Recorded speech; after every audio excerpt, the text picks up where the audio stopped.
Welcome back to Transformers Cyberverse. In today's review, we're taking a look at Season 2, Episode 4, Bring Me the Spark of Optimus Prime. We start off this episode with Megatron doing an Instagram livestream eulogizing Starscream. Oh man, where do we start here? Okay, so first off, this feels a little bit weird at the beginning. It kind of reminds me of the G1 two-parter, Megatron's Master Plan, in which the Decepticons use fake news and propaganda to make themselves look like they're the good guys and the Autobots are the bad guys. It pains me to see a man of your obvious brilliance deceived by Autobot propaganda. You are so brainwashed by it that you don't even suspect that they are evil and we are good. Oh, the power of public relations. Turning the humans against the Autobots and kicking them off the planet, which was at least partial inspiration for the plot of the third live-action Transformers movie, Dark of the Moon. Weird. Didn't we bring up Dark of the Moon in the last episode review too? But not even once in the previous two where they were actually on the moon and they even had engines on the dark side of it. The next thing is the emojis on this faux Instagram or whatever social media streaming site this is supposed to mimic. We've got a selection of mostly generic looking ones on the bottom here. Grumpy, happy, heart, surprise, crying, and then a Decepticon logo. But then we see a bunch of custom stylized Decepticon symbols made to look like different emojis flow across the bottom. I love these things. Can I get these as stickers or something? I need these. These are so cute. And then the last thing is the chat along the right side. While most of the text is fairly generic stuff, I'd like to draw your attention to the names of these users. They're all references to H.P. Lovecraft and the Cthulhu mythos. Weird, as far as I know, Transformers has nothing to do with Cthulhu. Well, other than that IDW comic Infestation 2. Maybe that's what they're referencing? Weird choice of characters to use. I also see some of them using the hashtag StarscreamGate. I wonder if we could get that hashtag trending if we really tried. As of writing this, my review of the first episode of Season 2 has reached over 10,000 views in only a few days. That's amazing. Thank you all so very much for all your support. Now I wonder if we can get those kind of views on this video, and if we use the hashtag StarscreamGate, could we get it trending?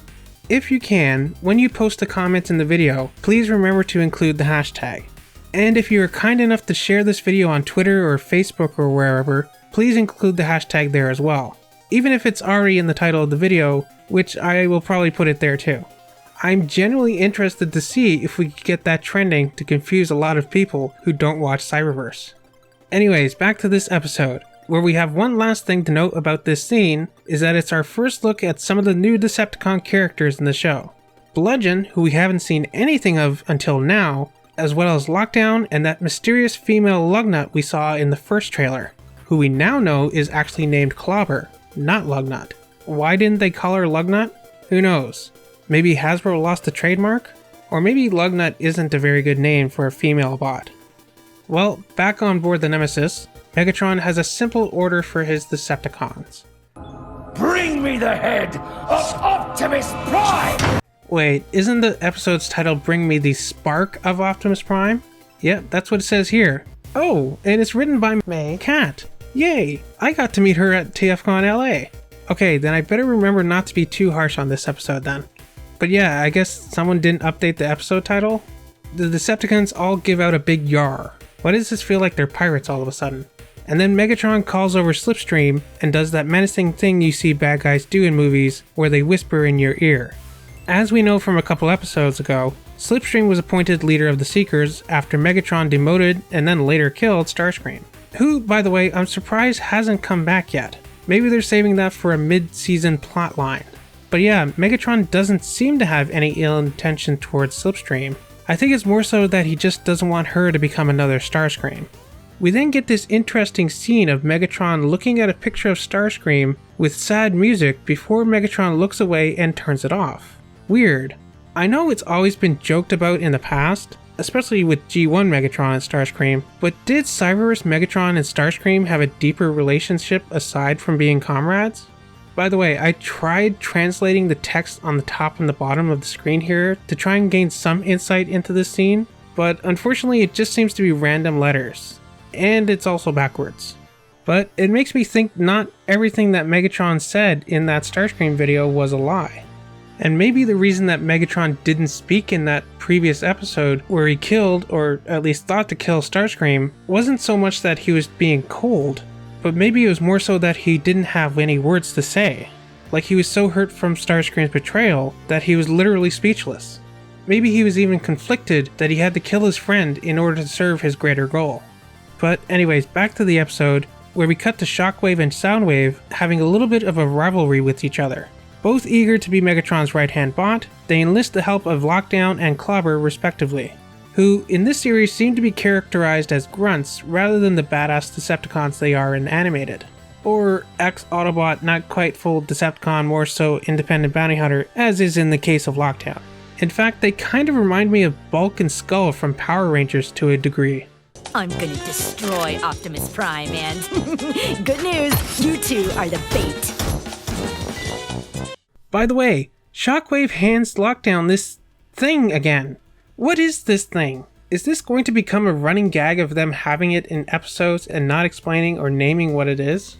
Is this like the Transformers equivalent of a plumbus? Anyways, I feel for Clobber and Lockdown always getting the dirty job as we transition to Slipstream looking for her seekers. Huh? Where are the others? Don't know. I just got here, sir. Huh. Oh well. Outside the Nemesis, Hot Rod arrives through a ground bridge. Obviously confused after pursuing Cheetor in the previous episode. Hot Rod tries to get away, but Lockdown hooks him and Clobber pokes him in the eye. Seriously, I hope that's an intentional nod to animated Lockdown and his punch of kill everything, or poke for short. They cuff him and Hot Rod is now captured by the Decepticons. Pretty good for a couple of supposed flunkies. Slipstream asks Bludgeon if he's seen any of her seekers.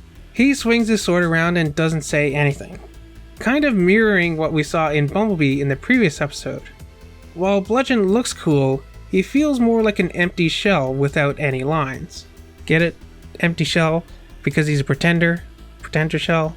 Slipstream messages Thundercracker, who seems to be acting kind of suspicious. I am searching for the others, and I haven't found anyone. Anybody! Ow! What kind of reward do you think Megatron is going to give us? I hope I get a second optic. Oh, Clobber, you don't need that. You look great. Wait, is Hot Rod going to flirt with all the Ladybots? First Windblade in the previous episode, and now Clobber? He must really think he's quite the chick magnet. They bring Hot Rod to Megatron, who tries to use him as a hostage to lure Optimus, but Hot Rod escapes. We then cut to the research lab. Yep, that's what it says above the door, where Slipstream has caught Thundercracker, Acid Storm, and some of her other seekers stealing Vector Sigma when Hot Rod crashes through them. By the way, I love how Shadow Striker is just screaming as she chases Hot Rod. I don't know why, it's just funny to me. It's kind of like when someone rages at a video game. Lockdown and Clobber come across Hot Rod and Shadow Striker, and Lockdown chucks that thing he's been carrying around at Hot Rod. Alright, so is that how you use it? Let's see what it does. And nothing, of course. Well, Hot Rod escapes the Nemesis, and Megatron orders them to open fire on him. By the way, I like how the guns pop out of the ship. Really reminds me of the autoguns they had in Beast Wars. And then Megatron spots Cheetor running through a ground bridge. So Cheetor has control of some type of ground bridge. That's how he keeps disappearing, which seems to be a big deal to Megatron. Overall, this was a great episode. And I'm not just saying that because I met the writer. Really, I like how we met 3 new Decepticons, we gave Hot Rod some much needed character development, we saw glimpses of perhaps a more complicated relationship between Starscream and Megatron, and I believe we saw the beginning machinations of Starscream, who up until now we're supposed to believe is dead. But we know from the most recent trailer that he is still alive. More on that in a future video. Not to mention we got to see more interpersonal relationships of some of the Decepticons. Shockwave and Soundwave's rivalry, Lockdown and Clobber's positions as lowest rung on the ladder, and, I think, where the Seeker's true allegiance lies. But again, like I said, more on that in a future video. For now, that's it for this episode of Cyberverse. Bring me the spark, or should it be head, of Optimus Prime. As always, don't forget to leave a like, comment, subscribe, share, all that fun stuff. And also, don't forget to use that hashtag, I'd love to try and get that trending. How do hashtags even work on YouTube? Anyways, I'll see you all next time for Season 2, Episode 5, Trials. I think I know where this is going, but I guess we'll just have to wait and see to find out.